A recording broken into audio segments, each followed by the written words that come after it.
ജലസേചന വകുപ്പ് കാര്യാലയമാണ് കേട്ടോ. ഈ കാര്യാലയത്തിന്റെ തൊട്ടിപ്പുറത്ത് നോക്കുകയാണെന്നുണ്ടെങ്കിൽ റോഡ് എത്രത്തോളം അതിലേക്ക് അടുപ്പിക്കാതെയാണ് പണിതിട്ടുള്ളത് നോക്കൂ. വലിയ വാഹനങ്ങൾ വരുമ്പോൾ ടൂ വീലേഴ്സ് വലിയ രീതിയിൽ അപകടത്തിൽപ്പെടാനുള്ള സാധ്യതകളുണ്ട്. ഇതിലേക്ക് ഇറങ്ങി കഴിഞ്ഞു കഴിഞ്ഞിട്ടുണ്ടെങ്കിൽ വീഴാണ് ചെയ്യുന്നത്. പിന്നെ കയറണം എന്നുണ്ടെങ്കിൽ ഇറങ്ങിയിട്ട് തള്ളണം. അഥവാ വീഴാണെന്നുണ്ടെങ്കിൽ അപ്പുറത്തേക്ക് വീഴാനും കാല് ഇവിടെ ഇങ്ങനെ ഒരയാനുള്ള സാധ്യതകളുണ്ട്. ഇവിടെ ഹെൽമെറ്റ് വെക്കാത്തതിനും കാര്യങ്ങൾക്കും ഒക്കെ എന്ന് പറഞ്ഞിട്ടുണ്ടെങ്കിൽ ഫൈൻ ഈടാക്കുന്ന ഈ പറയുന്ന സർക്കാരിന്റെ ഈ ജലസേചന വകുപ്പിന്റെ എൻട്രൻസിലേക്ക് നോക്കുകയാണെന്നുണ്ടെങ്കിൽ ഇവിടെ ഒരു കുഴി കാണാം.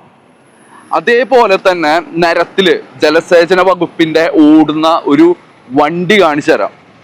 അതായത് ഫിറ്റ്നസ് കാലാവധി കഴിഞ്ഞു കഴിഞ്ഞതിന് ശേഷം ഇപ്പോഴും നിരത്തിൽ ഓടുന്ന ജലസേചന വകുപ്പിന്റെ ഒരു വാഹനമാണത് കേട്ടോ.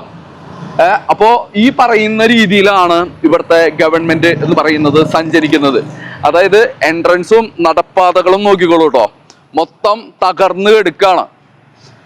മൊത്തം തകർന്നു എടുക്കാണ്. അപ്പോ ഈ പറഞ്ഞ പോലെയാണ് കാര്യങ്ങൾ ചെയ്തിട്ടുള്ളത്. അതായത് ഇപ്പൊ ഈ സൈഡൊക്കെ നോക്കുകയാണെന്നുണ്ടെങ്കിൽ ഈ പറഞ്ഞ പോലെയാണ് കെടുക്കുന്നത്. ഓക്കെ, ഈ പറഞ്ഞ പോലെ ആൾക്കാർക്ക് അപകടം ഉണ്ടാവുന്ന രീതിയിൽ എൻട്രൻസ് തന്നെ തകർന്നു എടുക്കുന്നുണ്ട്. അപ്പോൾ ഇത്രയും പറഞ്ഞുകൊണ്ട് ബൈ.